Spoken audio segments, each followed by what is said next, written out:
Hello hi everyone, this is Neha Saini in front of you. आज हम लोग फिजिक्स के कुछ मेन फोर्सेस के बारे में बात करने वाले हैं। जैसे कि हमने बहुत सारे फोर्सेस के बारे में सुना है, ग्रेविटेशनल फोर्सेस के बारे में सुना है, फ्रिक्शन भी एक फोर्स होता है, टॉर्क भी एक फोर्स होता है, बहुत से ऐसे फोर्सेस के बारे में हमने सुना है। बट आज जिन फोर्सेस के बारे में हम बात करने वाले हैं वो कुछ फोर्सेस इस तरह के हैं जो सिर्फ सर्कल से रिलेट करते हैं। कहने का मतलब, जब कोई एक बॉडी सर्कल में मूव करती है तो उनके ऊपर जो फोर्स लगता है, आज हम उन फोर्सेस के बारे में बात करने वाले हैं। उससे पहले मैं आप लोगों से एक क्वेश्चन करना चाहूंगी, होप सो आप उसका आंसर दे पाएंगे। आपने बहुत बार सुना होगा, जो कि बचपन से सुना है, कि जो सन होता है वो हमारा स्टेशनरी ऑब्जेक्ट है और जितने भी बाकी के प्लैनेट्स हैं वो उसके अराउंड हमेशा क्या करते रहते हैं, रिवॉल्व करते रहते हैं हमेशा। यानी कि हमारा जो सन है वो एक बिल्कुल, मान लीजिए, मैं आपको डायग्राम से बताती हूँ क्वेश्चन को। मान लीजिए कि ये हमारा सन है जो कि स्टेशनरी है, एक जगह रुका हुआ है। बाकी जितने भी हमारे प्लैनेट्स हैं वो सभी उसके अराउंड क्या करते रहते हैं, रिवॉल्व करते रहते हैं, कुछ इस तरह से। तो क्या आपने कभी ऐसा सोचा है कि ये जो हमारे बाकी के प्लैनेट्स हैं जो सन के अराउंड रिवॉल्व करते रहते हैं, वो कभी सन की तरफ क्यों नहीं चले जाते या फिर सन के ऊपर गिर क्यों नहीं जाते? आपने कभी भी जब रोटेशन किया होगा, आपने बहुत बार देखा होगा कि जब हम चक्कर लगाने की कोशिश करते हैं तो लास्ट में आके हम गिर जाते हैं। या फिर अगर आप मान लीजिए कि बहुत दूर से चक्कर लगाना शुरू करते हैं कुछ इस तरह से, तो आप ऐसे घूमते घूमते घूमते घूमते घूमते बिल्कुल सेंटर पे आ जाते हैं। ये चीज आपने प्रैक्टिकली फील की होगी, और अगर नहीं की होगी तो आप करके देख लीजिए। अगर आप ये करके देखेंगे कि जब आप एक सर्कल पर चक्कर लगाना शुरू करते हैं तो आप किसी भी एक पोजीशन पे नहीं रुके रहते हैं, आप क्या करते रहते हैं, उसके सेंटर की तरफ जाते रहते हैं और एक टाइम आता है कि या तो हम रुक जाते हैं सेंटर पे जाके या गिर जाते हैं। तो मेरा क्वेश्चन आपसे यही है कि ये जो हमारे प्लैनेट्स हैं, जो प्लैनेट्स हमारे सन के अराउंड हमेशा मूव करते रहते हैं, ये क्यों नहीं गिर जाते हमारे सन के पास? ऐसे ही हमारी जो अर्थ है, मान लीजिए कि मैंने यहाँ पे अर्थ बनाई, अर्थ के चारों तरफ हमारा सैटेलाइट है, नेचुरल सैटेलाइट, जो कि मून है। मून भी क्या करता रहता है, अर्थ के चारों तरफ हमेशा चक्कर लगाता रहता है, घूमता रहता है। तो ये भी क्यों नहीं गिर जाता कभी अर्थ के ऊपर, या अर्थ की तरफ खिंचा क्यों नहीं आ जाता? क्योंकि इसका जो सेंटर होगा वो हमारी अर्थ का सेंटर होगा। तो सीधी सी बात है, इसको आ जाना चाहिए था सेंटर के पास, बट नहीं आता है। ऐसा क्यों? ऐसी क्या चीज है जो इनको रोके हुए है, जो इनको संभाले हुए है, जो इनको इनके जो पाथ है उस पर रोके हुए है, इनके ऑर्बिट में इनको स्टेशनरी बनाए हुए है? ऐसा क्या है? आज उसी क्वेश्चन का हम आंसर करने वाले हैं। शायद मे बी आप में से कुछ बच्चों को इसका आंसर पता भी हो, बट अगर नहीं पता तो भी कोई बात नहीं। आज इन्हीं क्वेश्चंस के बारे में हम कुछ सीखने वाले हैं, कुछ जानकारी ले पा रहे हैं। यानी कि आप किसी चीज को घुमा रहे हैं, वो क्यों घूम रही है, या फिर वो कैसे आपकी तरफ आ रही है, या क्यों नहीं आ रही है, ये सारे के सारे क्वेश्चन आज की वीडियो में हमारे टॉपिक्स में सीखने वाले हैं। तो चलिए बिल्कुल शुरू करते हैं हमारा आज का टॉपिक। हमारा जो आज के टॉपिक्स होने वाले हैं, that is centripetal force and centrifugal force. ये हमारे नेचर में पाए जाने वाले बहुत इंपॉर्टेंट फोर्सेस में से एक है, जिनके बारे में जानना हमारे लिए और बाकी फोर्सेस के बारे में जानने जितना ही जरूरी है। तो इनके बारे में हम लोगों को डिटेल में पढ़ना है।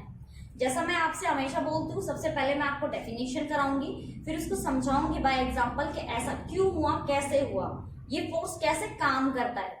तो इस बारे में बातें करेंगे। चलिए शुरू करते हैं हमारा आज की वीडियो, हमारा आज का टॉपिक।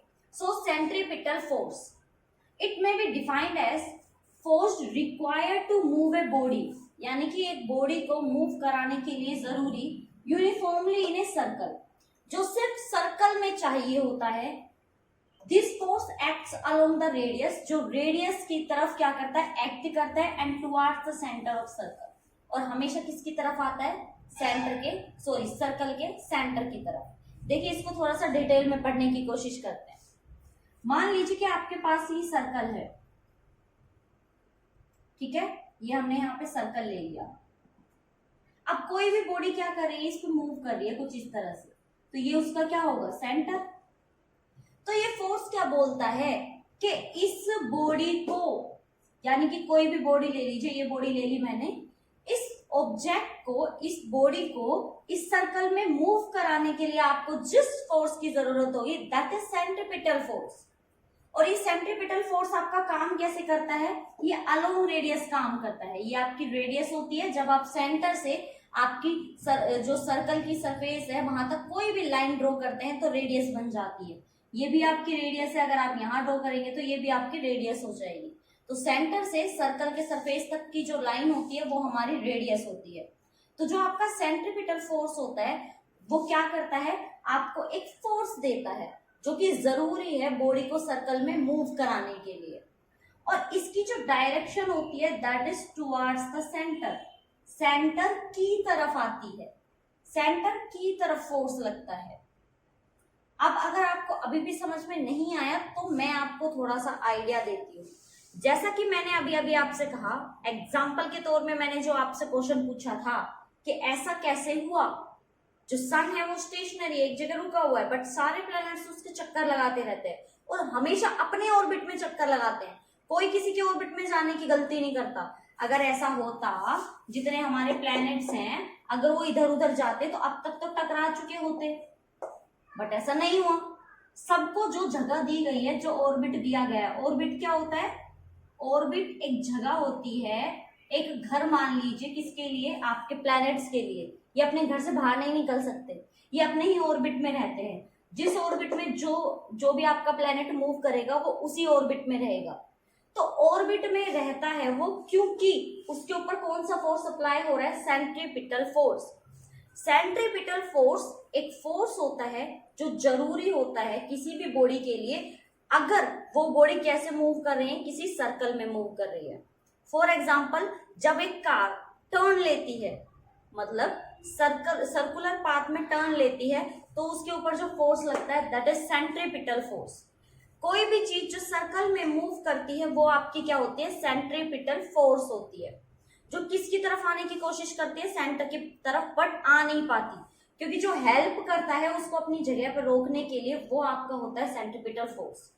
तो अगर इसको मैं जनरल सी सिंपल सी लैंग्वेज में आपको बताऊं तो सेंट्रीपिटल फोर्स क्या होता है, जब भी कोई बॉडी सर्कल में मूव करेगी तो वो किसकी वजह से मूव करेगी, सिंपली सी बात, वो सेंट्रीपिटल फोर्स की वजह से मूव करेगी।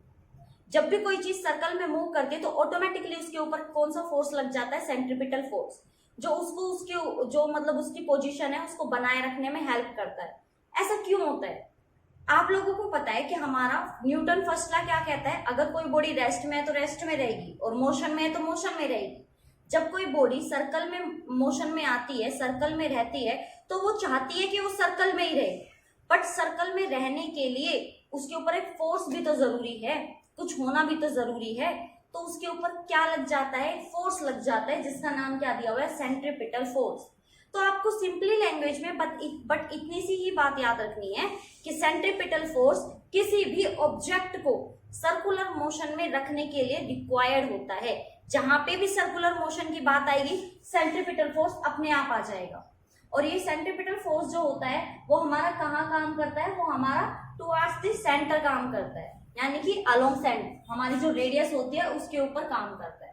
तो आपको ये याद रखना है, ये फोर्स क्यों आता है, क्योंकि फर्स्ट लॉ को फॉलो भी तो कराना है, रेस्ट में तो रेस्ट में रहेगी, मोशन में तो मोशन में रहेगी। तो मोशन में रखने के लिए सेंट्रीपिटल फोर्स अपना काम करता है, किसमें, सर्कुलर मोशन में। अब इसको थोड़ा सा हम लोग डेरिवेशनली टाइप समझ लेते हैं कि कैसे काम करता है। आपको एक फॉर्मूला याद रखना है। देखिए, फॉर्मूला करने से पहले एक चीज को समझने की कोशिश कीजिए। अगर मान लीजिए ये बॉडी, यहाँ पे जो मैंने ऑब्जेक्ट लिया था, ये ऑब्जेक्ट यहाँ सर्कल में मूव कर रहा है, तो ये मूव कैसे करेगा, यहाँ आया, फिर यहाँ आया, फिर यहाँ, फिर यहाँ, फिर यहाँ, फिर यहाँ, फिर यहाँ। इसकी पोजीशन बार बार चेंज होती जाती है। तो जब इसकी पोजीशन चेंज हो रही है तो सीधी सी बात है, इसकी वेलोसिटी भी क्या होगी, चेंज होगी। और अगर वेलोसिटी चेंज हो रही है दैट्स मीन उसका एक्सेलरेशन भी चेंज हो रहा है। तो जब कोई सर्कुलर मोशन में आपके कोई भी जो ऑब्जेक्ट है वो मूव कर रहा है तो उसकी वेलोसिटी और एक्सेलरेशन क्या होती रहती है, चेंज होती रहती है। और इसकी जो एक्सेलरेशन की वैल्यू आती है that is a is equal to V square by R, जो कि आपको याद रखनी है। ये वैल्यू आपको याद रखनी है क्योंकि वेलोसिटी चेंज हो रही है, उसकी किसके अलोंग चेंज हो रही है, रेडियस के अलोंग चेंज हो रही है। हमने अभी अभी तो बात किया, जो ये फोर्स लगता है वो किसके अलोंग लगता है, अलोंग द रेडियस। तो क्या हो जाएगा, वेलोसिटी चेंज होगी आपकी अलोंग द रेडियस। अब according to second law of motion, या फिर लिख लीजिए according to Newton's second law, we know that F is equal to M A. हमें पता है F इज इक्वल टू क्या होता है, एम ए, क्योंकि हमें फोर्स निकालना है ना, तो फोर्स की बात तो होगी ही। तो एक्सेलरेशन हमने निकाल लिया, वेलोसिटी चेंज अलोंग रेडियस, तो हमारा फोर्स क्या होता है F is equal to M A. तो F इज इक्वल टू क्या हो जाएगा, आपका मास इंटू वेलोसिटी की जो आपकी वैल्यू आई है v स्क्वायर बाय आर। तो आपके सेंट्रीपिटल फोर्स की जो वैल्यू आई है that is mv square by are.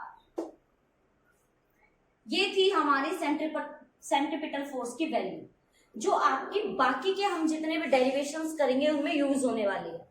और आपको ये वैल्यू ना डायरेक्ट याद करनी है। ऐसा मैं क्यों कह रही हूँ, क्योंकि ये फॉर्मूला जो है हमारा ये न्यूमेरिकल्स में भी यूज होने वाला है।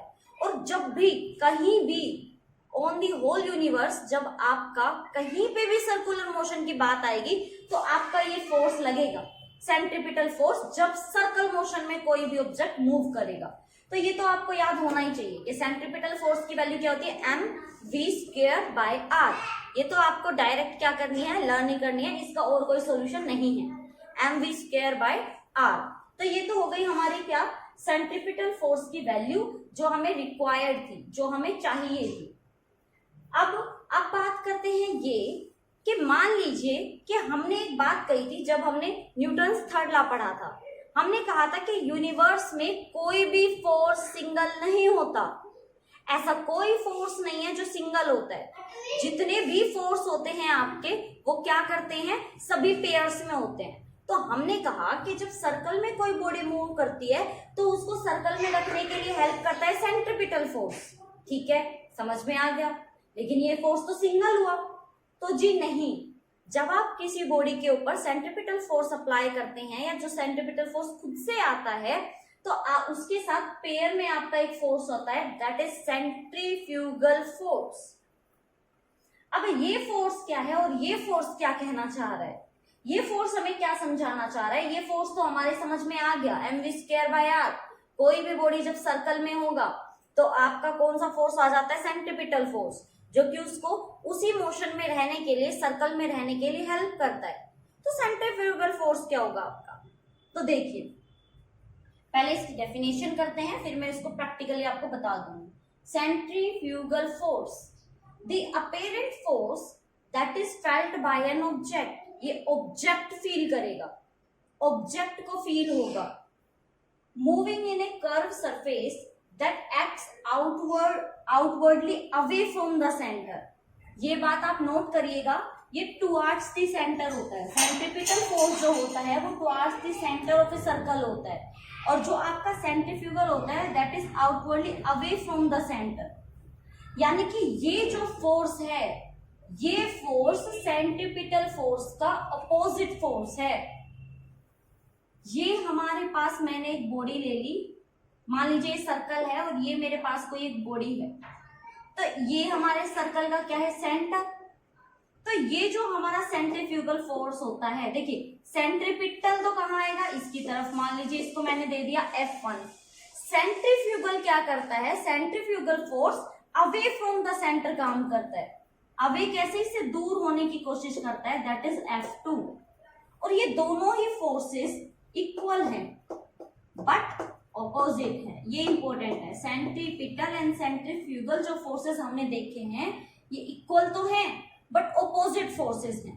तो ये एक दूसरे से ऑपोजिट वैल्यू पे काम करते हैं। जैसे कि हमने कहा था force is occur in pair, यानी कि हमेशा किस में रहते हैं, पेयर में रहते हैं। तो सेंट्रीपिटल और सेंट्रीफ्यूगल फोर्स जो होता है वो क्या होता है, पेयर में होता है। इसका एग्जाम्पल देखिए, मान लीजिए कि आपने एक थ्रेड लिया, स्ट्रिंग ली, कोई भी रस्सी ली, उसको आपने लास्ट में वन एंड पे आपने वो बांध लिया, कोई स्टोन, कोई पत्थर, जो भी आपने बांधा है, आपने हाथ से उसको घुमाना शुरू कर दिया, तो वो घूम रहा है, तो जो सेंटर की तरफ फोर्स लग रहा है वो तो होगा आपका सेंट्रीपिटल फोर्स।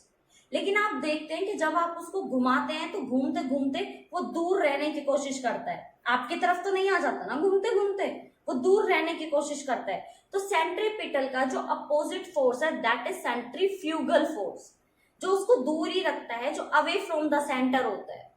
ये चीज समझ में आई आपके? सेंट्रीफ्यूगल का एक एग्जांपल देती हूँ। आपने देखा होगा जब कोई मान लो कोई कार है और वो मड में से होके हुए जा रही है, कीचड़ में से होके जा रही है, तो उसके टायर पे कीचड़ लग जाती है बहुत ज्यादा। देखा होगा, ये तो जनरली है। कोई भी साइकिल, कोई कार, कोई भी व्हीकल, अगर उसके टायर पे मड लग गया है, कीचड़ लग गया है, और जब कार चलना शुरू होती है तो वो मड अपने आप निकलता जाता है, छूटता चला जाता है, क्योंकि वो टायर के सेंटर से अवे होता हुआ जाता है। अवे कैसे हो रहा है? वो सेंट्रीफ्यूगल की वजह से। तो वो आपका सेंट्रीफ्यूगल फोर्स का ही क्या है? एग्जाम्पल है।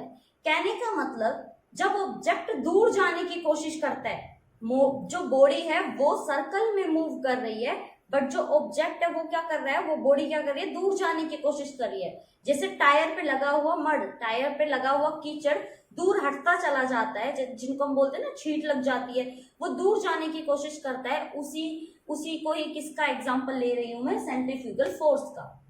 तो आई होप ये दोनों फोर्सेस आपको बहुत अच्छे से समझ में आ गए होंगे कि मैं यहाँ पे क्या समझाने की कोशिश कर रही हूँ। पहली बात, ये दोनों फोर्स जो होते हैं इक्वल मैग्नीट्यूड के होते हैं। मैं लिख देती हूँ ताकि आपको प्रॉब्लम ना आए। Both centripetal and centrifugal force equal in magnitude, यानी कि उनका जो परिमाप होता है सेम होता है। अंदर के साइड अगर 2 न्यूटन का फोर्स लग रहा है तो उधर के साइड भी कितने का लगेगा? 2 का। बट तो फिर अंतर क्या है? But opposite in direction. But जो आपका ये फोर्स होता है ये एक दूसरे के क्या होते हैं? ऑपोजिट होते हैं। जैसे कि मैंने यहाँ लिखा भी है, इक्वल तो है बट माइनस साइन आ गया, यानी कि एक दूसरे से ऑपोजिट का साइन आ गया। तो ये होता है आपकी मेन पॉइंट किसके लिए? सेंट्रीपिटल के लिए और सेंट्रीफ्यूगल के लिए। सेंट्रीपिटल का मैं आपको दोबारा से कह रही हूँ, इसका यूज हम करने वाले हैं हमारी नेक्स्ट डेरिवेशन में, जो कि आपकी 5 मार्क्स की डेरिवेशन है। ये आपके लिए बहुत ज्यादा इंपॉर्टेंट होने वाली है, इसलिए इस फॉर्मूले को अच्छे से याद कर लीजिए। ये आपका सेंट्रीपिटल का फॉर्मूला है, mv²/r। इसको अच्छे से देख लीजिए, समझ लीजिए, नोट्स प्रिपेयर कर लीजिए। हम करते हैं फिर उसके बाद हमारा नेक्स्ट टॉपिक। सेंट्रीपिटल फोर्स के बारे में बहुत अच्छे से समझ लिया है, जान लिया है कि सेंट्रीपिटल फोर्स हर उस जगह काम करेगा जब भी कोई ऑब्जेक्ट टर्न लेने की कोशिश करेगा या फिर सर्कुलर मोशन में मूव करने की कोशिश करेगा। ये सारी चीजें हम बहुत अच्छे से समझ चुके हैं। बट अब हम लोगों को ये देखना है कि प्रैक्टिकली लाइफ में हम लोगों ने ये कहाँ फील किया है, कहाँ देखा है। लेकिन देखा है बट ये नहीं पता कि वहां पे आपका सेंट्रीपिटल फोर्स लग रहा है। तो उनमें से जो एक है वो मैं आज अभी आपको कराने वाली हूँ, that is rounding A level curve. आपका जो रोड है उसके बारे में देखिए इसमें क्या होने वाला है। पहले इस चीज को समझिए हम करने क्या वाले हैं। आपने देखा होगा कि कई बार क्या होता है कि जो हमारा रोड होता है, हमारा रोड थोड़ा सा टर्न होता है, कुछ इस तरह से होता है ना। तो जब हमारा रोड, हमारा जो सड़क है हमारी, वो टर्न होती है और हमारी कार उस पे से जाती है, तो उस पे भी सेंट्रीपिटल फोर्स काम करता है। वो सेंट्रीपिटल फोर्स किस तरह से काम करता है, कैसे हम उसको देख सकते हैं, फील कर सकते हैं कि यहाँ पे हमारा सेंट्रीपिटल फोर्स लग रहा है। तो आइए चलिए शुरुआत करते हैं हमारे इस टॉपिक की, जिसमें हम ये देखने वाले हैं कि जब हमारा कोई भी व्हीकल जो है वो हमारे सेंट्रीपिटल फोर्स को किस तरह से हैंडल करता है। तो टॉपिक शुरू करते हैं, राउंडिंग ए लेवल कर्व रोड। राउंडिंग किस तरह से? आपने देखा होगा कुछ इस तरह से रोड बने हुए रहते हैं, बहुत बार आपने देखा भी होगा, आपने इस तरह से होते हैं। तो मान लेते हैं कि हमारी जो कार है वो यहाँ से आ रही थी। अब कार तो मुझे बनाना आता नहीं है भाई, कार वार मुझे बनाना आता नहीं है, तो आप लोग देख लेना, आप लोगों को आती हो तो। मैं इस बॉक्स को मान रही हूँ कि ये हमारी कार है, ये इसकी हेडलाइट हो गई और ये जो भी होता है उसमें, ये हमारी कार है मान लेते हैं। अब इसके ऊपर कैसे सेंट्रीपिटल फोर्स काम करता है हमें वो देखना है। देखिए सबसे पहले हम इसका थ्योरेटिकल पार्ट देख लेते हैं। थ्योरेटिकल पार्ट हमारा किस तरह से मूव कर रहा है। When a vehicle goes round a curve road, जब हमारा कोई भी व्हीकल, जैसे कि हमने कार बनाई है, वो हमारी कर्व पाथ पे मूव करती है, इट रिक्वायर्स सब सेंट्रीपिटल फोर्स, उसको कुछ है ना सेंट्रीपिटल फोर्स की जरूरत होती है, क्योंकि हमने पढ़ा था कि जब भी कोई बॉडी सेंटर पे मतलब किसी भी सर्कल पे मूव करेगी तो उसको सेंट्रीपिटल फोर्स चाहिए, उसको कुछ ऐसा फोर्स चाहिए जो उसको सर्कल में बनाए रखे। तो इस जो हमारा व्हीकल है, जो हमारी कार है, उसको क्या चाहिए, सेंट्रीपिटल फोर्स चाहिए। यहाँ पे 3 forces acting on the car, यहाँ पे 3 फोर्सेस लग रहे हैं आपके। अब ये 3 फोर्सेस कौन कौन से हैं इनको डिटेल में देखिए। First, the weight of the car mg acting vertically downward. ये चीजें हम पहले भी कर चुके हैं कि कोई भी जो ऑब्जेक्ट होता है वो क्या करता है, नीचे की तरफ वर्टिकली डाउनवर्ड में आपका क्या लगाता है, वेट का फोर्स लगाता है। कुछ ऐसा ही था, हम पढ़ चुके हैं। Our next force is normal reaction are acting vertically upward। ये vertically downward था, हमारा जो रिएक्शन होगा वो इस mg को बैलेंस करने के लिए वर्टिकली अपवर्ड लगेगा, जिसको हम शो करते हैं r से। तो ये हो गया हमारा क्या, रिएक्शन r। ये दोनों फोर्स एक दूसरे को बैलेंस किए हुए हैं, इसलिए कार यहाँ खड़ी हुई है, खड़ी रह सकती है रोड पे आराम से, क्योंकि ये दोनों फोर्स इक्वल एंड अपोजिट होते हैं। एक्शन एंड रिएक्शन याद होगा आपको, न्यूटन्स थर्ड लॉ। हमारा थर्ड फोर्स है यहाँ पे frictional force F along surface of road. अब यहाँ थोड़ी सी कंफ्यूज होने वाली बात है कि ये फोर्स कहाँ काम करेगा, क्योंकि यहाँ पे तो लिख दिया अलोंग सरफेस ऑफ रोड। अब सरफेस ऑफ रोड तो ये टोटल है ही, हमें कहाँ पे काम करना है, हम उधर के साइड लगाएं, इधर लगाएं, आगे लगाएं, पीछे लगाएं, ये फोर्स कहाँ लगेगा। तो हमारा जो बैलेंस करने के लिए हम फोर्स लगाते हैं वो उधर लगाते हैं। और आपको पता है कि हमने फ्रिक्शन में सीखा था कि जब हम किसी ऑब्जेक्ट के ऊपर फोर्स लगाते हैं, अप्लाइड फोर्स, तो उसके अपोजिट डायरेक्शन में अपने आप एक फोर्स लग जाता है। तो जब हम फोर्स उधर लगा रहे थे तो इधर की तरफ क्या आ जाता है, फ्रिक्शन आ जाता है, फोर्स ऑफ फ्रिक्शन। कहाँ आएगा ये, टुवर्ड्स द सेंटर, क्योंकि देखिए ये रोड था, अगर मैं इस सर्कल को पूरा करूंगी ऐसे, तो इसका सेंटर कहाँ आएगा, यहाँ आएगा। तो आपका जो फ्रिक्शन लगेगा वो इधर लगेगा, टुवर्ड्स द सेंटर, क्योंकि हमें ऐसा लगता है जैसे कार अभी इस साइड गिर जाएगी। जैसे आपने बहुत सी जो रेसिंग कार्स होती है या फिर आपकी बाइसिकल रेस होती है, उसमें देखा होगा जो रोड होता है बिल्कुल एकदम कर्व होता है। कर्व तो होता ही है, लेकिन वो थोड़ा सा ना ऐसे होता है, अनबैलेंस सा, थोड़ा सा टेढ़ा सा होता है। तो कार का जो ड्राइवर होता है वो थोड़ा सा झुक जाता है कुछ इस तरह से, जबकि वो उधर जाने की कोशिश करता है। तो फ्रिक्शन किधर काम करता है, आपके अंदर की तरफ काम करता है। तो ये था हमारा क्या, ये था हमारे सारे फोर्सेस जो इस पे काम कर रहे हैं। अब हमें इसको डेरिवेशन के थ्रू हेल्प करना है कि ये किस तरह से आपका काम कर, डायग्राम से समझा दिया है कि किस तरह से जब एक कर्व को मतलब रोड को कर्व किया जाता है तो किस तरह से कार उस पर बैलेंस्ड होती है, उस पर किस तरह से हमारे 3 फोर्सेस काम करते हैं। अब हमें बात करना है कि जब कार हमारी सर्कल में ऐसे कर्व में टर्न करती है तो उसके ऊपर सेंट्रीपिटल फोर्स कैसे काम करता है, क्योंकि ये जो हम कॉन्सेप्ट पढ़ रहे हैं ये हमारा सेंट्रीपिटल फोर्स से रिलेटेड है। तो हमें देखना है सेंट्रीपिटल फोर्स हमारा किस तरह से वर्क करता है। तो आइए चलिए स्टार्ट करते हैं हमारा जो डेरिवेशन पार्ट है, क्योंकि ये जो हम सारा सिस्टम देख रहे हैं डेरिवेशन के लिए देख रहे हैं। तो आइए चलिए शुरू करते हैं हमारा डेरिवेशन।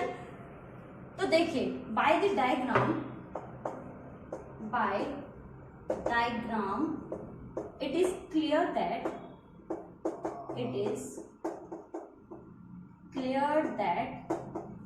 आप अगर डायग्राम से देखें, डायग्राम में देखेंगे तो आप देखेंगे कि आपका जो R है वो आपके mg के इक्वल है। सो आप कहेंगे R is equal to mg, that is our equation 1। क्योंकि हमें इससे पता है, हमें जब हमने न्यूटन थर्ड लॉ किया था तो हमने अच्छे से समझा था कि हमारे जो दोनों फोर्सेस है वो इक्वल इन मैग्नीट्यूड होते हैं बट ऑपोजिट इन डायरेक्शन। तो ऐसे ही हमारे जो इसमें फोर्स है, रिएक्शन एंड आपका जो वेट है वो एक दूसरे की क्या है, इक्वल है। फिर उसके बाद जो हमें अलग सी चीज दिखेगी इसमें वो आपकी क्या होगी, यहाँ पे देखिए कि हमारा फोर्स यहाँ अकेला है, हम इसको किसके इक्वल रखें, बताइए। जो हमारा फोर्स है हम इसको किसके इक्वल रखें।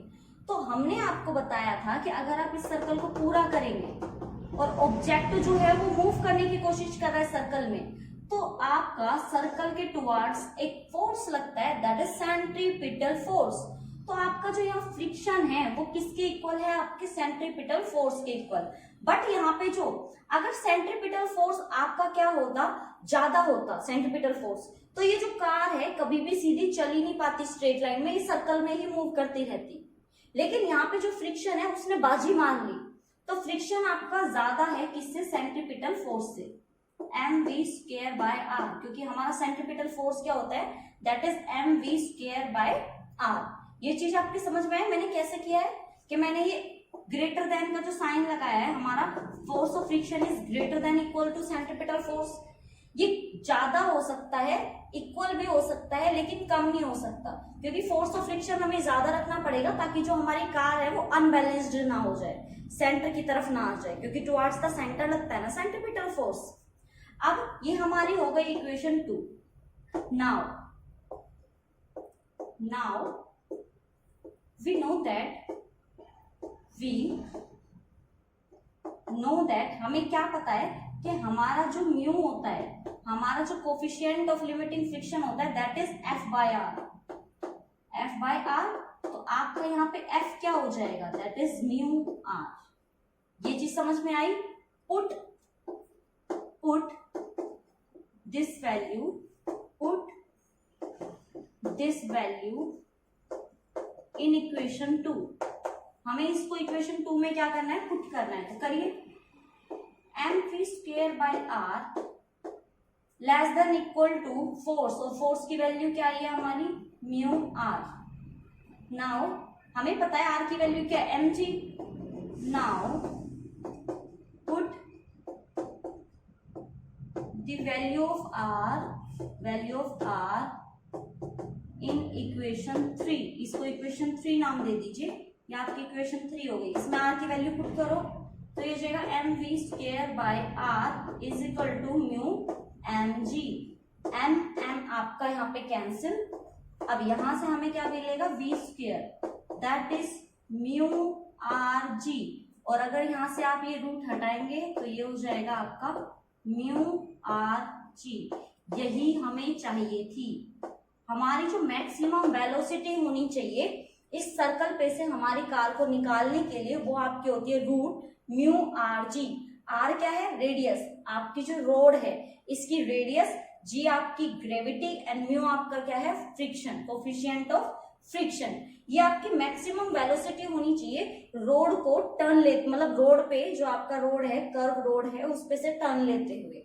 जब इंजीनियरिंग ने, मतलब इंजीनियर्स ने इस रोड को बनाया होगा तो उन्होंने क्या ध्यान दिया होगा, आपने कभी ध्यान दिया है, जब भी कोई रोड जो होता है उसको टर्न करने वाला होता है, वहां पे लिखा होता है maximum velocity for car this, maximum velocity for truck this, मतलब ये मैक्सिमम वेलोसिटी दी होती है। तो उन्होंने वहां पे फिक्स किया होता है, उस रोड को कुछ बनाया ही इसी तरह से गया होता है कि वेलोसिटी कितनी होनी चाहिए, रेडियस कितना होना चाहिए, फ्रिक्शन कितना होना चाहिए, तब जाके वो आराम से जो कार है वो टर्न लेके निकल जाएगी।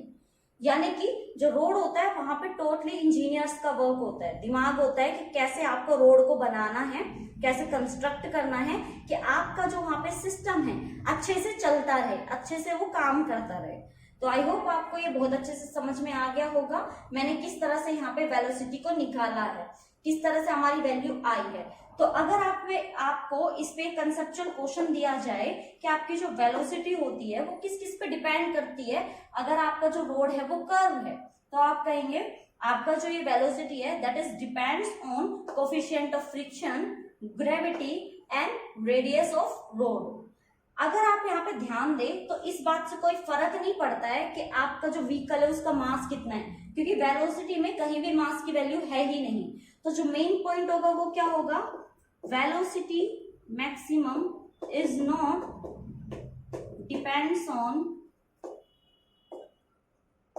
Mass of the vehicle, mass of the vehicle, यानी कि वो मास पर डिपेंड ही नहीं करे, क्योंकि फॉर्मूले में कहीं पे मास आया ही नहीं है, वो तो कट गया ना। तो आपको ये सारी चीजें ध्यान देनी है। अगर आपको अब ये सिस्टम पूरा समझ में आ गया, मैंने कैसे डेरिवेशन किया, कैसे फोर्सेस को इक्वल रखा, कैसे फोर्स ऑफ फ्रिक्शन को सेंट्रीपिटल के इक्वल रखा है, अगर आपको ये सारा सिस्टम अच्छे से समझ में आ गया है तो हमारा जो मेन टॉपिक है 5 मार्क्स का that is banking of road. मैंने बैंकिंग ऑफ रोड से पहले आपको ये कराया है ताकि आपको बैंकिंग ऑफ रोड अच्छे से समझ में आ सके, क्योंकि उसमें तो हमारा जो दो फोर्सेस होंगे, हमारी रिएक्शन एंड हमारी mg यानी कि वेट, उसको हम रिजोल्व करेंगे टू पार्ट्स में, तो उसमें आपके लिए थोड़ा सा टफ हो जाता। तो पहले टफ कराने से अच्छा था कि पहले मैं आपको इजीली बता दूं कि किस तरह से आप वैल्यूज को इक्वल रख सकते हैं। अब आपको इक्वल रखना आ गया, आर आपका mg के इक्वल है। जो भी फोर्स मैग्नीट्यूड में इक्वल होगा लेकिन अपोजिट होगा डायरेक्शन में, वो हमेशा इक्वल होंगे। कैसे रखना है वो मैं रखना आपको सिखा चुकी हूँ बहुत अच्छे से। अब जो हम करने वाले हैं that is banking of road. तब तक के लिए अपने फटाफट से नोट्स प्रिपेयर कीजिए, इस डेरिवेशन को खुद से करके देखिए और साथ साथ तैयारी करते रहिए।